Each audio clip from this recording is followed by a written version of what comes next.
So, welcome to the Fair Lawn Amateur Radio Club, and my name is Randy, WU2S. I'm currently the secretary of the club, and would like to show you around some of our operating positions and some of the workshop.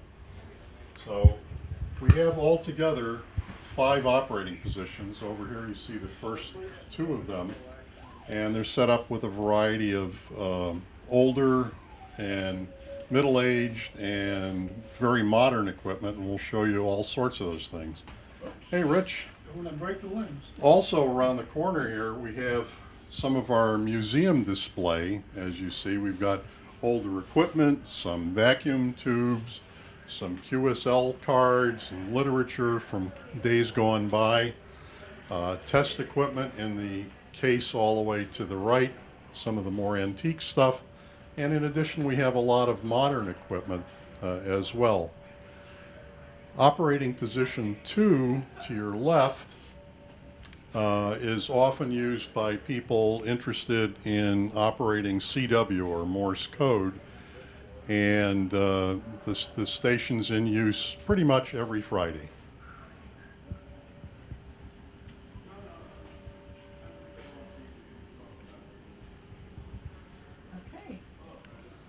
We have a view of some of the equipment that all the ham radios people use. Yes, we do, and so we've also got a lot of test equipment and parts and other things that club members can avail themselves of as they need it to repair or replace something in their own equipment, or use it to fix up some of the club's equipment, help maintain it. So there's a lot of tools, there's a lot of parts, there's a lot of operating equipment here, pretty much at all times. When does the club generally get together? Well, the club is pretty much open regularly every Friday from 6 p.m. till 9 or 9:30 p.m., and that's pretty much a given. And then, of course, the club has a variety of other operating events, such as Field Day. This year we'll be doing a special event at Patterson Great Falls as part of the ARRL's National Parks on the Air event for the centennial of the national parks.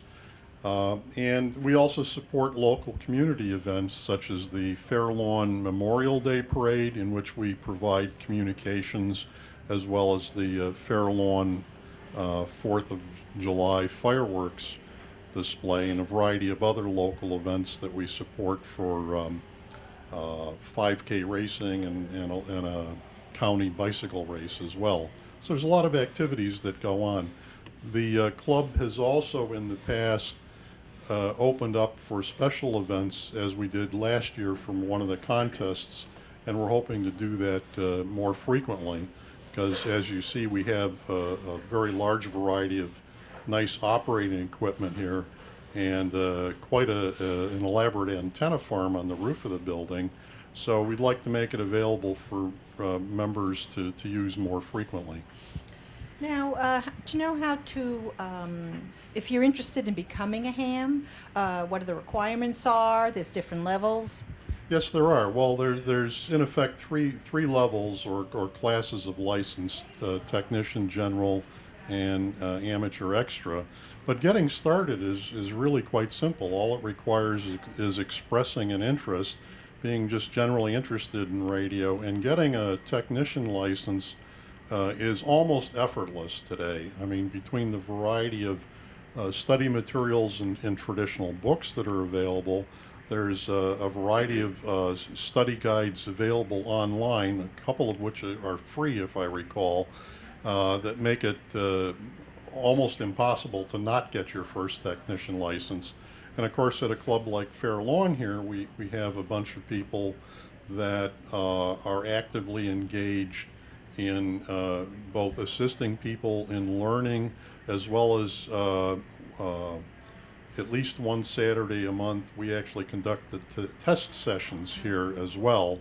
And so for $15 and a little bit of study, a person that's interested in amateur radio can get involved, get a license, and get on the air, in some cases a matter of weeks. Is there a website that someone could go on and they could see some of the activities or how they can get in touch with the Fairlawn Club? Sure, absolutely. Yeah, we have a very nice website that's really improved in the last couple of years due to concerted effort of several very dedicated members. And it's FLARC, F-L-A-R-C, Fairlawn Amateur Radio Club.net. Or you can just Google Fairlawn Amateur Radio and you'll get to the site. And of course, on the website, you'll have a little bit of our history, membership application, what the club calendar is, so you can see when our meetings and our events are. And there's pretty much some sort of posting every day about some news of interest to local amateur radio. So there's all kinds of activity there. Plus, this year we started a monthly club newsletter that's posted on the website that covers not only things going on at the business meeting, but some technical information, background, biographical sketches of some of our members, and a whole variety of interesting things, all in full color pictures. And it's really quite a beautiful effort that's put together as part of our outreach to communicate to the community of interested people. I noticed that everyone has a call sign. How does that work? Right. Well, the call sign is in effect your ham radio name, and that comes as a result of obtaining the Federal Communications Commission (FCC) issued license. And in my case, my ham name is Whiskey Uniform 2 Sierra, or WU2S. I first said it phonetically, as we often do, so it's easy to understand. And then in regular English letters, it's WU2S. And that is the call sign that I obtained from the Federal Communications Commission. And how does it, you don't go by 12 p.m., 1 p.m., 2 p.m. There's a different way of time. Am I correct on that? Well, often ham radio operators like to use the 24-hour clock often. And for international communications, if you're talking to somebody in Europe or Asia, for example, often all of the hams will use what's used to be called Greenwich Mean Time, but now for the last couple of decades is more formally known as Coordinated Universal Time, or UTC. So that's where it's in effect the 0 hour midnights at the Greenwich Meridian, going through London, and then time is calculated plus or minus from there. I know there's a term CW. What does that stand for, please? CW stands for continuous wave, and what it really means is that a radio wave or carrier is sent out with no modulation, no alteration from a radio transmitter, and the wave, the radio transmission is turned on and off. But it's turned on and off in a series of what other people might call dots and dashes. And those dots and dashes, a short tone or a long tone, a dot or a dash, would also be known as Morse code. And so CW is just a very shorthand way of saying I'm sending a communication to you in Morse code. Okay, I know they're not doing anything at the moment, but the hams, they go all around the world.